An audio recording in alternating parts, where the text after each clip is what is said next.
Buenas tardes, gracias por estar aquí. Esta es la primera sesión de iRadio, es un espacio especializado en radio. Este año tendremos 12 sesiones de radio con un contenido dirigido para el área de radio, para todos los alumnos, como un primer público interesado, pero abierto para toda la facultad y todo el público, además, en general. Estas sesiones serán todos los miércoles, que están definidos en los afiches, en las redes sociales. También van a poder ubicar las fechas y la temática que vamos a tratar en estas sesiones especializadas. Debo recordarles que es probablemente la primera vez que hacemos una sesión de este tipo, especializada en radio, desde la academia, desde una universidad, y además estableciendo una plataforma continua de información académica con especialistas de radio. Es grato además empezar estas sesiones con dos invitados que tienen mucho que decirnos al respecto de la voz en general. Esa es nuestra primera idea, la voz. La voz como una información. Tenemos una de las voces más representativas de la radio informativa en el Perú. Y además conoceremos la importancia de la voz como idioma también, y la voz que debe tener esta presencia dentro de un país como el nuestro, multicultural, que se ha establecido gratamente desde hace poco, como una política pública casi, para transmitir los contenidos, y eso deben todos ustedes como comunicadores tenerlo muy claro, todos nuestros contenidos para todos los públicos. Públicos, ustedes saben, de diferentes lenguas, y que desde la perspectiva del Instituto de Radio y Televisión del Perú se ha establecido, como les dije antes, como una política directa para que los contenidos sean transmitidos también en otras lenguas como el quechua y el aymara. Vamos a empezar estas sesiones que van a ser completamente activas. Ustedes pueden intervenir con alguna pregunta en un momento. Nosotros estamos ávidos de estas participaciones, de esta entrevista. Esta es un espacio, si se quiere, pero de imaginación y sobre todo de inspiración. Probablemente ustedes que están en quinto, en cuarto, tenemos alumnos de ciclos muy tempranos, no conocen el área de radio a completo, tampoco lo que significa hacer radio. Bueno, aquí van a escuchar durante estas sesiones mucha pasión por hacer radio. Van a escuchar además las historias de los que hacemos radio y de los que hacen radio, y esperemos que ustedes, a través de esta inspiración, de esta inventiva, comiencen también a hacer radio en un espacio dedicado para ustedes. Ahora la dejo a Nelly para que presente a nuestro primer invitado, para que conozcamos un poco además de su trayectoria. Gracias, Alejandro. ¿Cómo están? Bienvenidos, chicos. La voz y el idioma en una radio informativa es el lema de este conversatorio. Tengo el gusto de presentar a una compañera, Carol Ruiz Salas, productora, periodista, egresada de esta casa de estudios, licenciada en comunicaciones, además reportera en el campo con la noticia, que es lo que más nos apasiona a nosotros, los comunicadores. Ella también trabajó en el Fondo Nacional de Desarrollo de la Educación del Ministerio de Trabajo, docente universitaria, y el cargo que actualmente ocupa ella es directora de noticiero quechua Yuhanchik. ¿Está bien pronunciado? Sí. Yuhanchik. Gracias. Y Hiwasanaka, que se emiten por Radio Nacional y TV Perú, del Instituto de Radio y Televisión Nacional del Perú. Es un gusto que estés con nosotros. Comparte, por favor, con los chicos de esta Escuela de Comunicaciones lo que has aprendido en el campo y en esta casa. Adelante. Ok, gracias, Nelly. Un gusto. Ayin yachu y mainayan. Ñuja Carol Mikani. ¿Saben lo que les he dicho? Los he saludado en quechua.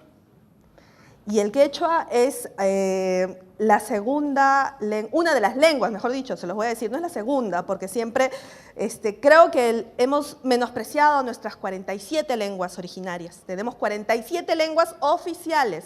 El castellano no es la única lengua oficial. Entonces, el quechua es una de ellas y es prácticamente en el lugar de las lenguas la segunda, la que ocupa el segundo lugar, Y aunque ustedes no lo crean, y todos tenemos la idea de que los quechohablantes están en todo el Perú o están en la sierra, y estamos muy equivocados. Son 10 millones de habitantes, 1/3 de nuestra población es quechohablante. De ellos, 6 millones son quechohablantes nativos, no hablan otro idioma. Y 4 millones hablan 2 idiomas, el quechua o el castellano, a veces trilingües, hasta el aymara.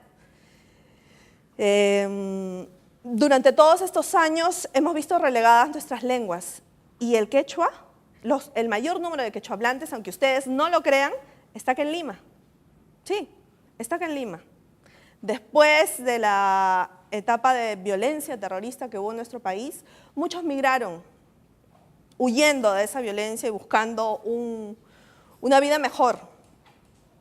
Y parte de eso es que sus descendientes nacieron y crecieron aquí, pero con la idea de que no debían aprender el quechua, de que debían avergonzarse de él. Y lo mismo pasó con aymaras, lo mismo pasado con ashánicas, con huevohums, que deben avergonzarse porque supuestamente son lenguas que te discriminan, marginales, que significan pobreza, que significan atraso. Han sido largos años en los cuales esas voces no han sido escuchadas. Si bien en el interior del país muchas de las radios han desarrollado programas, digamos, dirigidos hacia nuestras lenguas originarias, nunca se había pensado o nunca se había hecho, salvo en la época del gobierno de Velasco Alvarado, ustedes todavía ni siquiera estaban en proyecto. En el gobierno militar hubo un intento.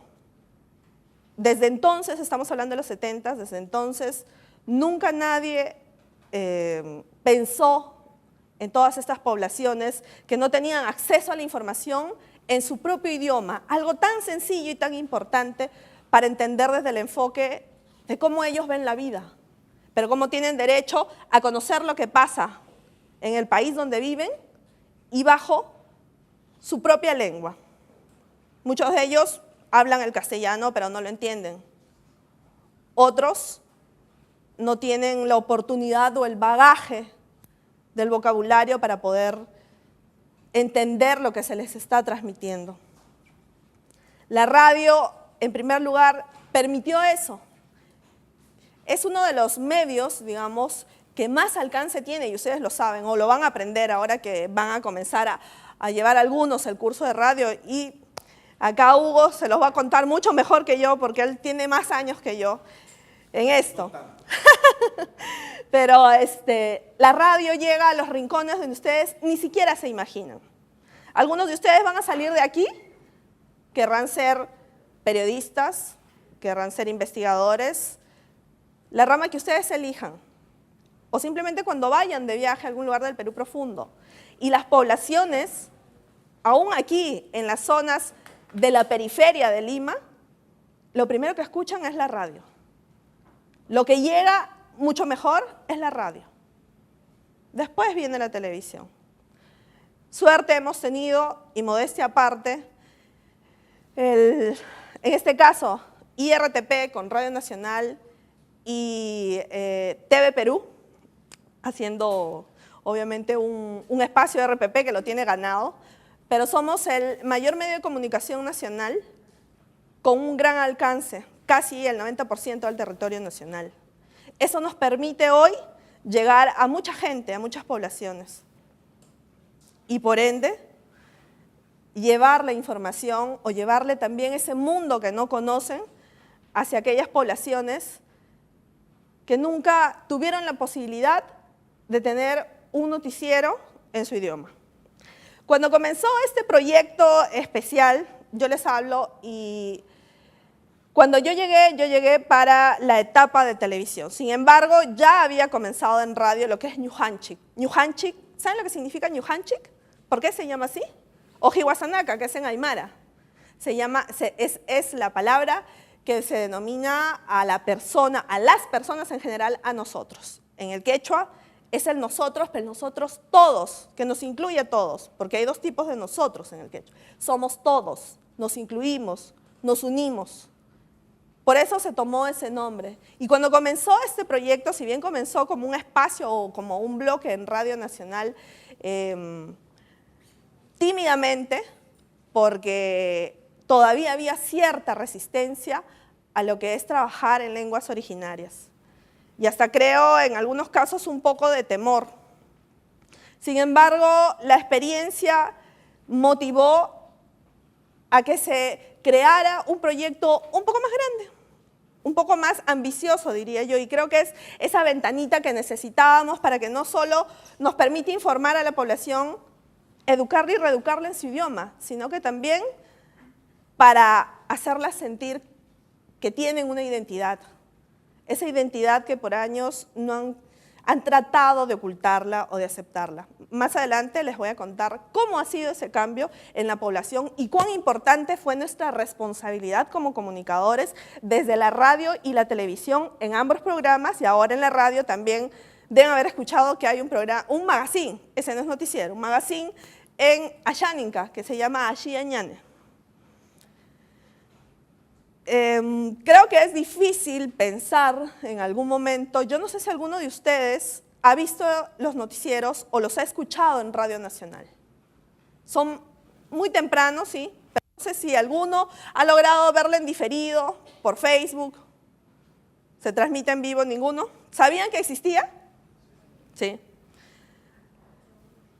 ¿Y alguno de ustedes, por esas cosas de la vida, y con total sinceridad, sin tener la vergüenza y más bien orgullo, ha pensado o pensó en algún momento estudiar quechua? ¿Sí? ¿Aymara o...? ¿Sí? Les cuento una experiencia mía. Yo tengo 20 años en el periodismo, yo egresé de acá, y mi primer trabajo fue en ATV Noticias. Comencé como practicante. En esas épocas de practicante eran muy distintas a las de ahora, en unas condiciones diferentes a las que hoy tienen mucho más privilegios, pero con las ganas de trabajar. En una etapa movida como la de este momento, en el cual el gobierno de Alberto Fujimori estaba cuestionado o comenzaba a cuestionarse, y yo tenía la oportunidad de salir al campo y hacer notas en el campo, no solo al campo laboral, me refiero a ir al Perú profundo. Y una de las cosas que me limitaba a lo largo de esos años, porque después fui reportera de investigación y de dominicales, una de las cosas que yo tenía como limitante para poder hacer primero mi trabajo como reportera y poder conseguir información que pudiera apoyarme en mi trabajo como reportera de dominical, fue que iba a zonas donde hablaban quechua y yo no podía comunicarme. Más de una vez me mandaron a comisiones bastante complicadas y eran zonas en donde sí hablaban quechua. Muchas veces el quechua hablante por vergüenza no quería hablarte. Otras, cuando no quería darte información, simplemente decía que no sabía el castellano pese a que lo entendía. Pero cuando uno siquiera se acerca con el saludo, el rostro de estas personas, de estos peruanos, de estos hermanos nuestros, cambiaba completamente y se iluminaba. Y no les estoy, como hablamos en nuestra jerga juvenil, ustedes más que yo, no es floro, es cierto. Y pruébenlo cuando conozcan a un quechua hablante que prefiere no hablar, pero simplemente salúdenlo. ¿Por qué? Porque te estabas acercando a él, porque para él siente que es importante. Para ti es importante. No es uno más en las estadísticas, ni uno más dentro de las poblaciones que nosotros podemos llamar del Perú profundo. Eso fue lo que me motivó a mí a querer estudiar quechua. No solo porque requería información, sino porque quería entenderlos y porque quería entender muchas otras cosas. No solo se trata de saber el idioma y de entenderlos, sino de entender su cosmovisión, la forma de ver la vida. Si nosotros entendiéramos eso como citadinos, tal vez muchos de los conflictos sociales que hoy vemos ni siquiera existirían. O fuera una conversación de entendimiento, en verdad, de comprender cómo ellos conviven con la naturaleza, cómo para ellos todo tiene vida. mientras que para nosotros tal vez el agua es un simple elemento que tenemos todos los días en casa y nada más. Fue eso lo que me motivó a estudiar sin imaginarme que años más tarde, les estoy hablando más o menos unos 8 o 9 años después, casi 10, se concretara un proyecto de este tipo que creo nadie hubiera imaginado que fuera posible. Y creo que es una deuda que tuvo el IRTP, el canal y la radio del Estado con todos nuestros hermanos quechohablantes, aymarhablantes, y ojalá pudiéramos abrir más el abanico. Cuando uno trabaja este tipo de programas, sobre todo les decía en radio, el programa que nosotros hacemos tanto en Ñujanchik como Hiwasanaca se transmite por las dos señales, radio y televisión. Pero uno debe pensar y, como les decía, ponerse en el lugar de ellos y transmitir primero la información que es de su interés. ¿Alguno de ustedes sabe qué temas les interesan a los quechohablantes, aún viviendo acá en Lima? ¿Alguien me puede decir? Sin temor. ¿Tienen idea? Ya, hablemos un poco, ¿quieres decir folclore, costumbres, tradiciones? Ya. ¿Otro tema?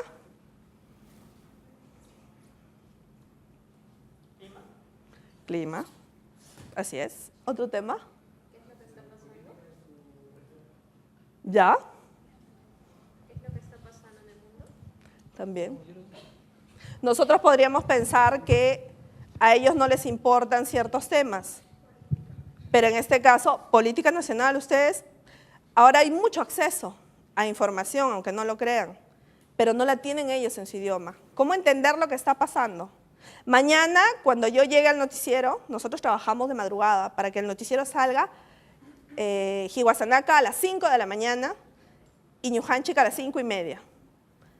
Mañana, lo primero que nosotros tenemos que hacer, obviamente, es hablar de la coyuntura, pero bajo esa percepción que hoy ellos quieren saber. Tal vez para ellos es lejano, pero sí les interesa, porque también incide en sus regiones en este momento. Por ejemplo, la crisis de hoy incide en los programas sociales, a los que muchos de ellos también son beneficiados. Incide en las autoridades, que a ellos los gobiernan. Y también podrán entender, lamentablemente, cómo es que el Estado no llega. ¿Por qué el Estado no llega hasta donde ellos? Porque simplemente hay corrupción enquistada. Triste, pero ellos ahora conocen todo eso en su idioma. Como les decía, nosotros en el noticiero pensamos en lo que ellos también quieren decir. Nos hemos atrevido a tener entrevistas en quechua, algunas también dobladas. No es sencillo, no es fácil, pero sí es posible. Y precisamente también sobre temas que interesan, cercanos a ellos. No necesariamente podemos relacionarlos, creo que todo el tiempo relacionamos al quechohablante con la música folclórica, creo yo, ¿no? Con las costumbres y las tradiciones. Pero el trabajo que hacemos en IRTP nos ha demostrado que va más allá. Incluimos a esto redes sociales.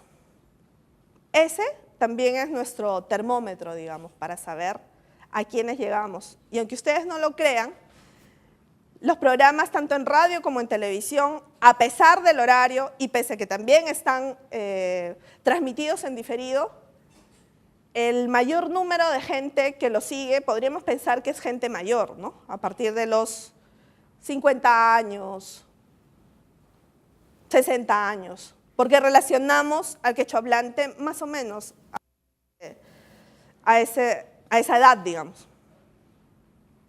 Aunque ustedes no lo crean, los que más nos siguen son jóvenes de 25 a 35 años. La aparición de Ñujanchik como el primer programa en lengua originaria nos ha demostrado también que el llevar sus voces y el hablarles en su idioma les permite sentirse orgullosos. Cuando se comenzó a hacer el casting para los conductores, tímidamente muchos en IRTP, muchos trabajadores, recién comenzaban a decir, ¿y yo puedo participar? Gente que nunca había mencionado que sabía hablar quechua. Y comenzaron a saltar como conejos, ¿eh? Salían y todo el mundo nos sorprendíamos porque tantos años trabajando y solo pocos, tal vez algunos lo sabían, y otros nos sorprendíamos. Entonces, la experiencia en lenguas nos lleva a eso. Y creo que son satisfacciones que podemos darnos en el día a día. No los estamos dejando atrás. La radio es un medio poderosísimo. La señal, las ondas de radio llegan, como les digo, hasta los rincones más profundos. ¿Qué hace el hombre de campo? Se levanta muy temprano.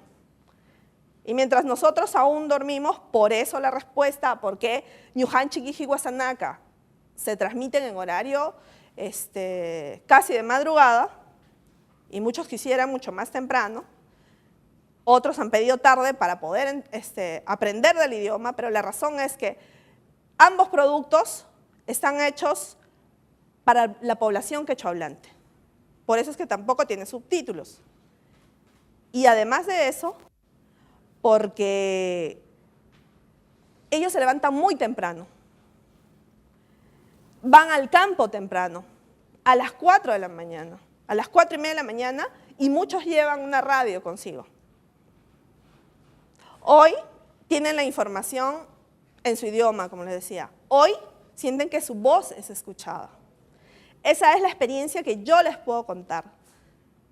Nunca imaginé que 10 años después de haberme embarcado en la locura de estudiar quechua, porque se los digo así, cada vez que me preguntaban, cada vez que yo decía o contaba que estudiaba quechua, me miraban como bicho raro y me decían, ¿y por qué estudias quechua? ¿Por qué no inglés? Sí, había estudiado inglés. ¿Por qué no otro idioma? No. Porque quiero aprenderlo, porque es mi identidad. Yo soy provinciana, pero he vivido casi toda mi vida en Lima. Y porque creo que no debemos perderla. Y si está en nosotros como comunicadores,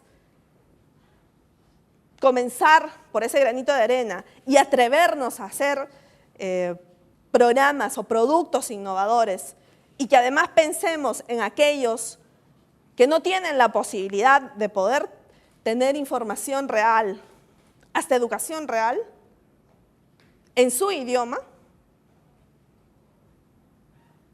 entonces creo que parte de nuestra función, y sobre todo como periodistas, no está completa.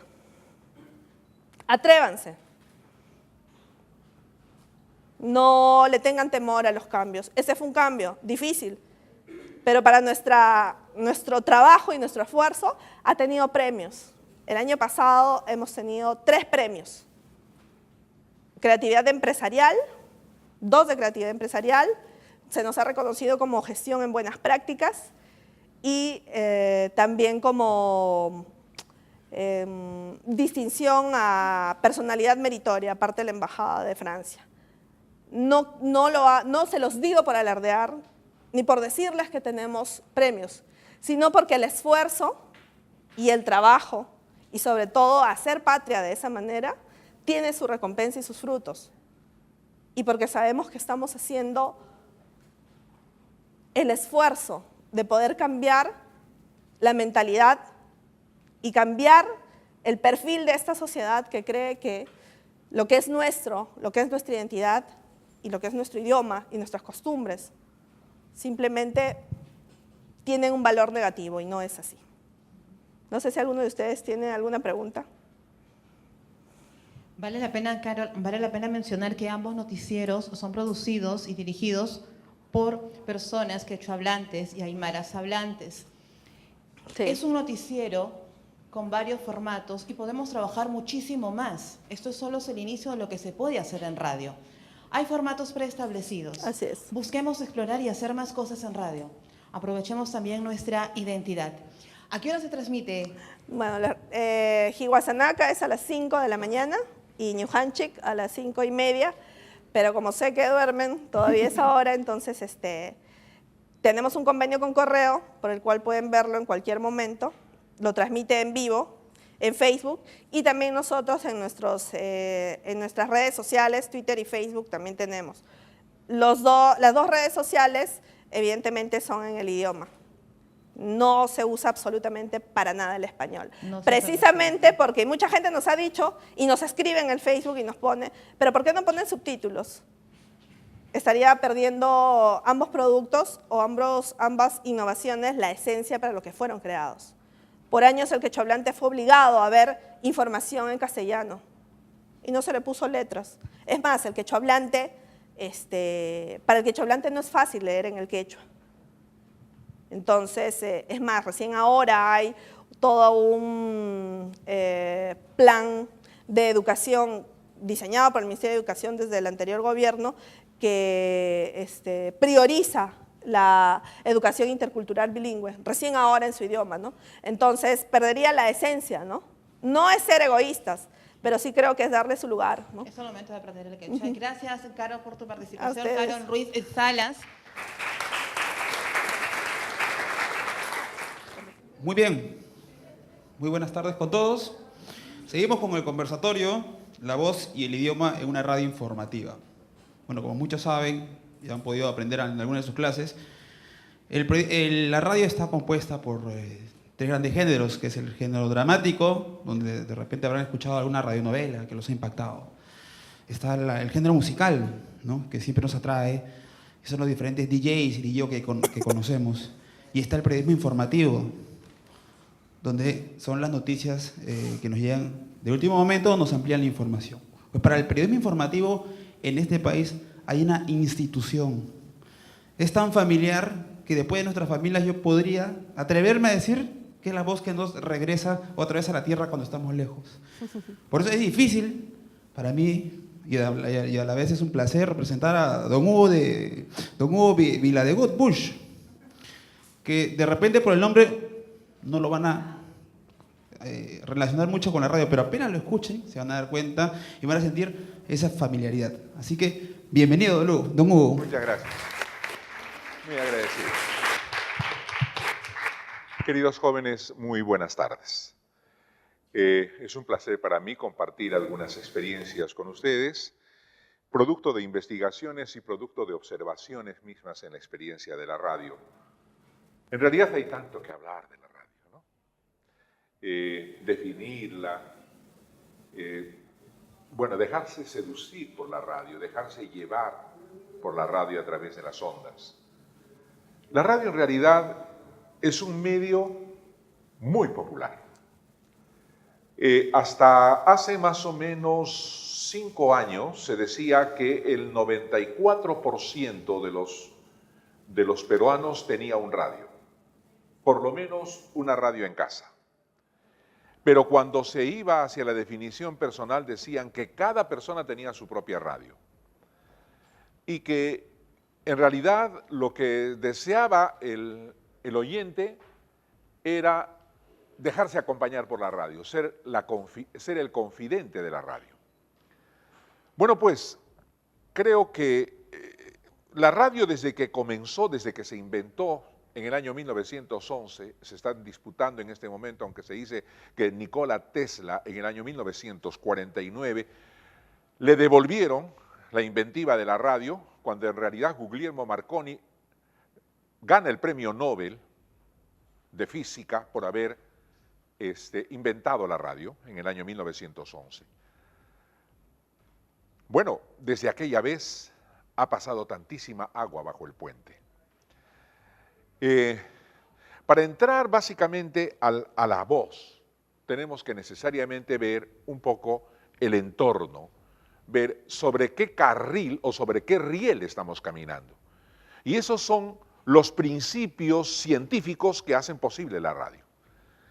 Más de uno se reirá como alguna vez, cuando defendía mi tesis en la Universidad de San Marcos, decía, pero ¿Qué cosa usted está hablando ahora aquí en San Marcos acerca de la locución? ¿Qué relevante para un doctorado es la locución?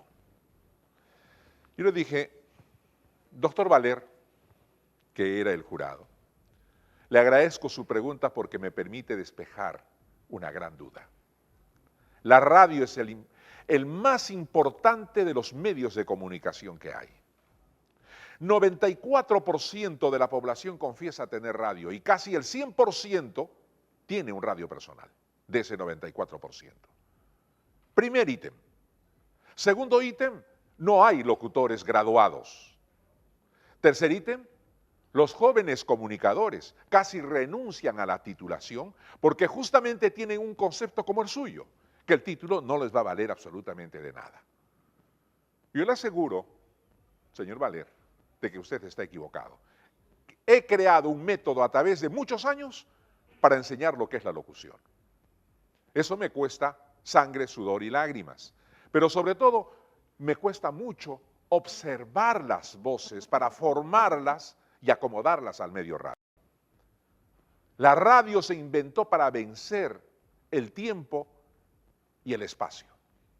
La radio se inventó para acompañar al público y para trasladarle otras geografías, otras mentes, para integrar a los pueblos. Acaba de comunicarnos, acaba de contarnos su experiencia la conferencista anterior. Nos hablaba de Ñujanchis, que es un programa que quiere decir nosotros. Cuando hablamos en plural del yo personal, estamos hablando de un conjunto, ni siquiera de personas, sino de mosaicos que se acomodan en un gran mapa y que hacen una sola nación. El problema es que a veces puede haber dos grandes realidades que duermen en la misma cama, pero de espaldas. Y eso pasa con la costa y la sierra. Entonces, vivimos de espaldas los unos con los otros. Pero la radio no distingue esas cosas. La radio simplemente da sus contenidos, viaja en las ondas, integra a las personas, escucha a las personas y trae ese mensaje a esa cajita que hace posible la comunicación. Desde que se inventó la radio en 1911 han sucedido muchos hechos, hasta el momento actual. Hoy nos estamos informando de la renuncia del presidente de la República y casi inmediatamente después de la respuesta de algunos parlamentarios que dicen que no van a aceptar la renuncia y que lo van a vacar legalmente. Bueno, eso nos transmite la radio, la coyuntura política actual. Cuando se inventó la radio, la cosa más importante fue cuando en el año 1927 o 28, el Titanic, que es la nave que se estaba hundiendo en los mares bravísimos del Atlántico, había un transmisor de radio ahí que simplemente escribía con líneas y puntos y decía SOS. SOS, y por mucho tiempo todos querían saber qué cosa era ese SOS, que se generalizó, se mundializó y ahora significa eso. ¿Qué significa? Auxilio. Pero en realidad no significa eso, significa save our souls, salven nuestras almas. Y entonces nace la radio en esas circunstancias tan difíciles para el mundo entero. Primer hecho histórico por el que la radio se define o por el que la radio define su objetivo. El segundo hecho histórico de repente ocurre en nuestro país en circunstancias un poco más felices. Y voy a contarles la anécdota. Se inventa como gran formato el radioteatro. Y el radioteatro embeleza, embruja, seduce a todas las personas que le escuchaban. No había las radios personales que hoy tenemos, porque todos Contamos con una radio en el celular, contamos una radio en el pequeñito dispositivo ese que se llama el MP3, contamos con una radio de repente en la mesa de noche, algunos en el equipo de sonido de la sala. Tenemos diferentes formas de radio. Pero en ese entonces las radios eran unas inmensidades a las que se les llamaba catedral. Y entonces en esos muebles inmensos que estaban accionados a tubos, se transmitía una novela llamada El Derecho de Nacer y secuestraba a todas las personas. Yo tendría más o menos 7 años o 6 años cuando no me permitían escuchar porque decían que era una novela para mayores. 6 años tenía. Pero todo el barrio estaba reunido en la casa porque pocos tenían radio. La radio era un artículo de lujo, era un artículo muy caro. Y entonces, el Derecho de Nacer secuestraba a las personas y todo el vecindario estaba en torno a esa radio. Y esa radio transmitía ese contenido que era muy interesante. Los hacía reír, los hacía llorar, los ponía al borde del asiento y en realidad traía un contenido riquísimo porque trasladaba una escena a otra. Lo más difícil en el radioteatro es manejar los planos. Y manejar las circunstancias, manejar las voces en primer plano, segundo plano, tercer plano, cuarto plano, y manejar los escenarios y las transiciones. Una de las grandes tareas de los libretistas es eliminar al narrador, porque el narrador es una suerte de ruido, pero ¿cómo hacer las transiciones sin el narrador? Y ahí está la destreza del libretista, ¿no? Bueno, en El Derecho de Nacer, sucedía eso, que el público estaba secuestrado y entonces los cines asociados de Lima formaron una cámara y dijeron, tenemos que hablar con la cámara de radiodifusión para que no nos afecte. Ya habían varias radios en Lima, estamos hablando de los años 1958, 1959. Y entonces sucede de que se ponen de acuerdo y les dan el derecho de transmisión a los cinemas. Y entonces en el cartel decía, hoy día, digamos, El Aventurero con Pedro Infante, pero como preliminar el Derecho de Nacer a las 7 en punto. Y a las 7 en punto estaba toda la gente en el set, en el teatro, escuchando El Derecho de Nacer antes de espectar la película que venía de fondo. Es decir, se ofrecían 2 espectáculos, El Derecho de Nacer en audio y la película que venía de fondo. Tercer hecho histórico que ocurre en nuestro país, la experiencia personal. Era por entonces el cólera, una enfermedad que nadie conocía, ni teníamos una noción remota de lo que era el cólera. Sabíamos que existía el cólera porque la Biblia lo narraba y porque alguna noticia remota de la India nos traía de vez en cuando el rebrote del cólera en ese país. Pero de ahí no sabíamos más qué cosa era el cólera.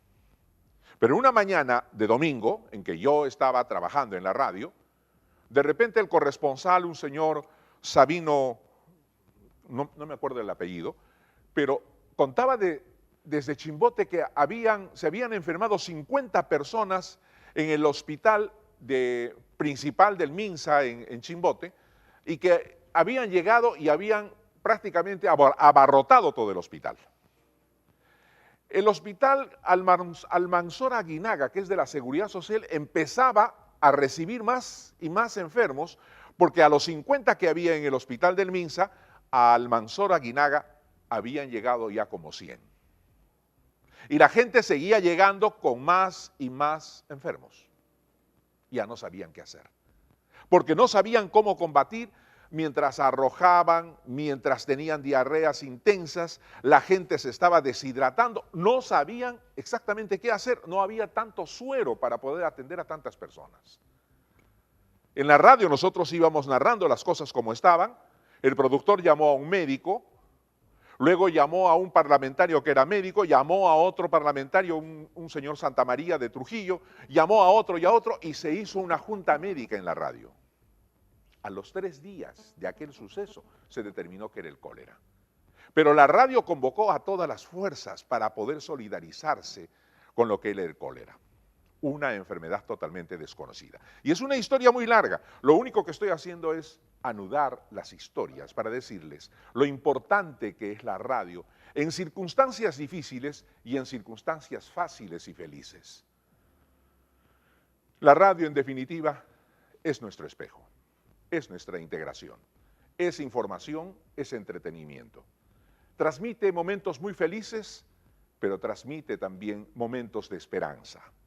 Cuando me dicen qué cosa le gusta más de la radio, yo digo porque transmite esperanza.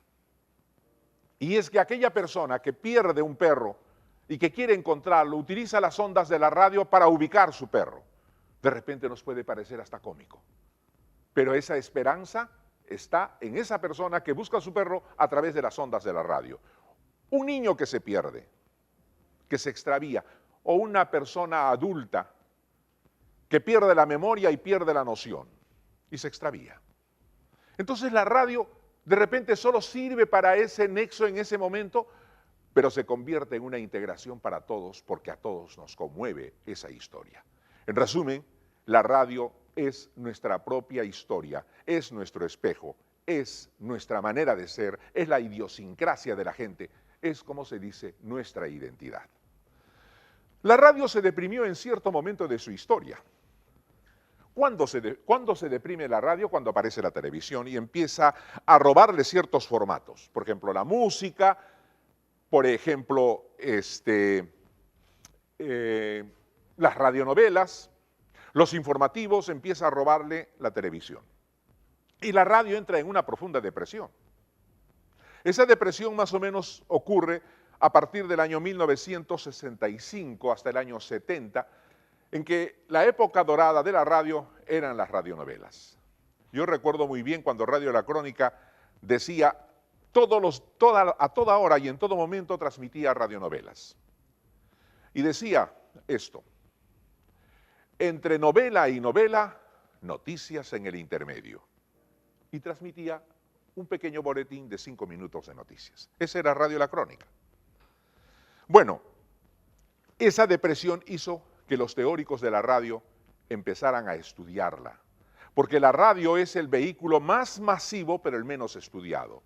Es el más popular, pero al que nadie le presta atención para investigarla. Pero esa depresión hizo que los investigadores se interesaran y empezaran a investigar qué es la radio, cómo hacerla más útil y cómo desarrollarla. Así tenemos que la radio ingresa pues en la investigación científica y se crea toda una teoría. Se crea una teoría, se crean renovadas formas de transmisión de mensajes. La noticia y el reporte son las dos cosas que aparecen en el escenario como la cosa más importante, porque hasta entonces la radio se circunscribía al cuadrilátero donde estaba la cabina. Y entonces nunca se había experimentado de cómo salir de ese cuadrilátero. Y entonces por primera vez se inventa el reporte. ¿Y qué es el reporte? Cuando hay un reportero que sale afuera, utiliza la línea D400 y transmite el hecho desde el lugar del acontecimiento. Un gran suceso. Descubren que ese era el camino a seguir para que la radio salga de la depresión. Aparece entonces en ese escenario dos cosas. Un conflicto de intereses entre periodistas y locutores, porque los periodistas se meten en la radio cuando saben que el reporte es un gran vehículo de impacto, que se puede hacer periodismo a través de la radio. Y entonces los periodistas dicen, nosotros vamos a transmitir la verdad porque la verdad es lo único que le interesa al pueblo. Y los locutores decían, no solamente es la verdad, también es la belleza. Necesitamos transmitir poesía y música. Y entonces los dos sectores se ponen en conflicto y entonces nace un prototipo de profesional totalmente diferente, que no es periodista, tampoco es radio, pero que tiene de las dos profesiones. Ese otro prototipo es el comunicador, por eso es que nacen las ciencias de la comunicación. Tengo un poquito más de tiempo que los veo un poco inquietos. No, no hay problema. Seguimos. ¿10 minutos más? Ok. Forma o fondo. La depresión de la radio hace que la radio entre en una confusión. Y entonces empiezan a desarrollarse formatos de conversación. Nace lo que se llama la entrevista. Aparece un señor llamado Alfonso Tealdo y en Radio Panamericana inicia una serie que se llama Pulso, que fue la primera creación para radio en Radio Panamericana. Entonces, ¿qué hacía Tealdo? Tealdo dice que preguntaba y respondía. Y entonces se crean los primeros formatos hablados. Quiero decir, las primeras entrevistas.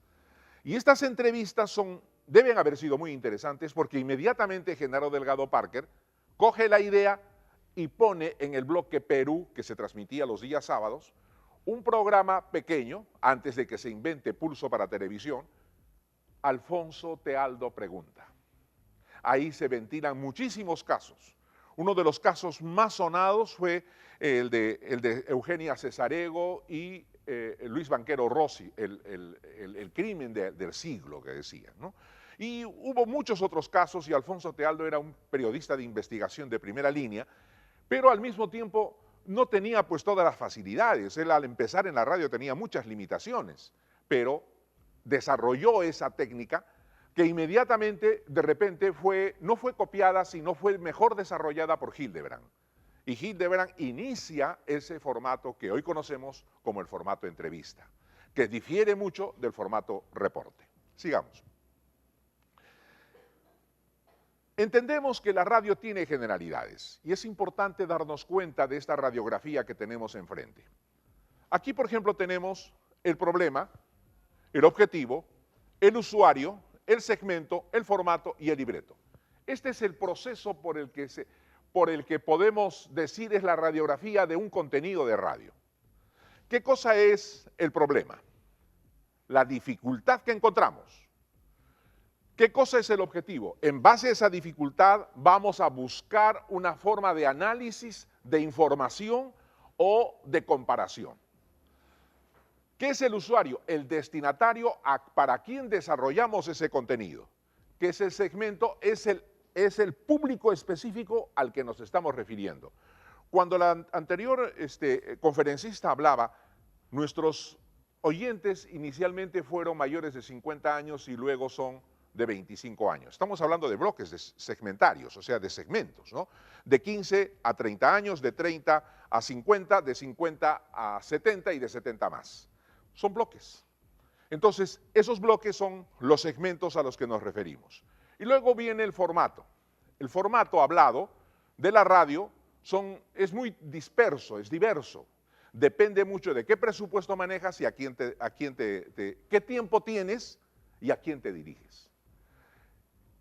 El contenido, el formato por excelencia de la radio, ¿cuál crees que es? Está en primer ciclo recién. Tú dime, a ver. ¿Cuál es el formato por excelencia en la radio? ¿Alguien me puede decir? No. El formato por excelencia de la radio es el radioteatro. Pero es el más caro. Pero es el que más fácil llega y en el que más podemos confiar porque vamos a llegar a todos y el contenido se va a entender. La intervención de personajes, de planos y de escenarios. ¿Cuál es el formato más fácil de la radio? El que más está a mano. ¿Ah? No te entiendo. No. Es el monólogo. Habla una sola persona, dice muchas cosas, pero en ese monólogo hay diferentes cosas. A ver, sigamos a ver. La teoría está constituida por una serie de supuestos científicos y el lenguaje de la radio es caliente. La televisión, en cambio, tiene un lenguaje frío. Pero veamos qué cosa es lenguaje caliente. El lenguaje caliente es como cuando uno le declara su amor a una chica. Y entonces ella se interesa, se hace la que no escucha, pero que escucha. Entonces, ese es el lenguaje caliente, de boca a oído. El lenguaje caliente significa que ya no es posible regresar. En este momento ya no podemos hablar de eso porque la tecnología está haciendo que se rebobine por diferentes formas. La nueva radio, que en este momento es la radio digital, utiliza un receptor que parece ser un pequeño computador. Ese pequeño computador puede rebobinar la programación de la hora, puede rebobinar la programación de las 7 horas anteriores, puede rebobinar la programación de 15 días atrás y puede contener, además de la transmisión en directo, algunos clásicos. Todos esos canales tiene la radio digital en una sola cosa. Ese es el nuevo receptor del futuro, pero utiliza la AM en estéreo, desecha por completo la FM. Sin embargo, ahora último han aparecido las radios 2.0 y las radios 3.0. Las radios 2.0 son aquellas emisoras clásicas que tienen prolongación en Internet. Las radios 3.0 son las radios hechas en Internet para Internet. ¿Cuál es la diferencia entre ambos? La diferencia entre ambos está en que la radio 2.0 sigue transmitiendo para Internet como sigue transmitiendo para el aire a través de sus transmisores, sus repetidoras y todo lo que tengamos que ver y lo que llegamos a recibir en nuestros dispositivos MP3 o en los radios que tenemos en casa. El otro no, solamente es para computador y viaja a través de la Internet a los smartphones o a todos los dispositivos que tienen Internet. Ahora, la radio 2.0 y la 3.0 tiene una diferencia también, y es que la radio 2.0 tiene muy poca posibilidad de retorno. La radio 3.0, en cambio, está mezclada con Facebook, está mezclada con las redes sociales y está mezclada, además de eso, con un retorno casi inmediato frente a determinadas preguntas. Esa es la diferencia entre las dos. ¿Qué más tenemos? A ver. Vamos a ver ahora algunos formatos. Los 3 principales, les decía, el monólogo. El monólogo tiene tres variantes. Esas variantes son la charla que tenemos ahí y dice, ¿cómo escribir para el oído sin caer en el aburrimiento? Vamos a hacer este formato definiendo qué cosa es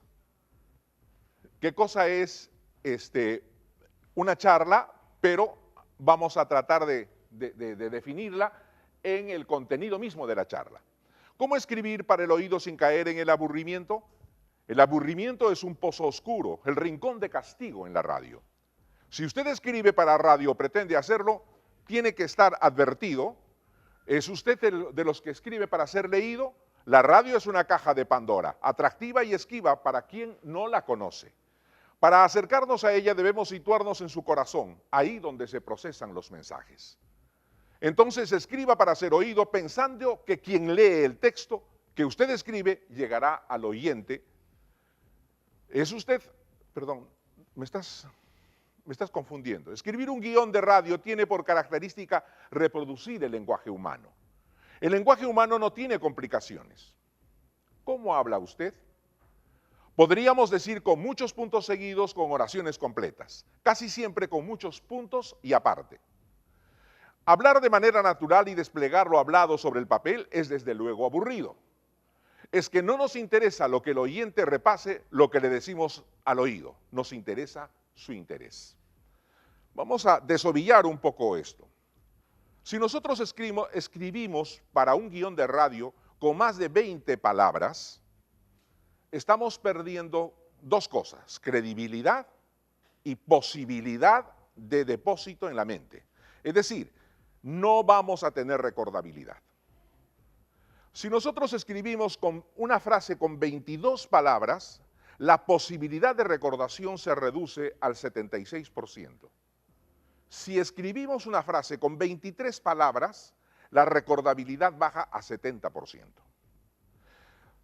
24 palabras significa que solo vamos a recordar 66% y 25 palabras. ya solo estamos hablando del 60%. ¿Cómo tenemos que escribir? Con frases cortas, no más de 20 palabras, comprobado. Y entonces si nosotros escribimos con muchos puntos seguidos, con toda seguridad, vamos a obtener dos cosas: credibilidad, fidelidad y neutralidad. La clase da para más, pero siento que estoy cansando, el tiempo se me ha agotado. Habrá otra oportunidad para seguir charlando sobre lo que es una pasión, la radio. Muchas gracias.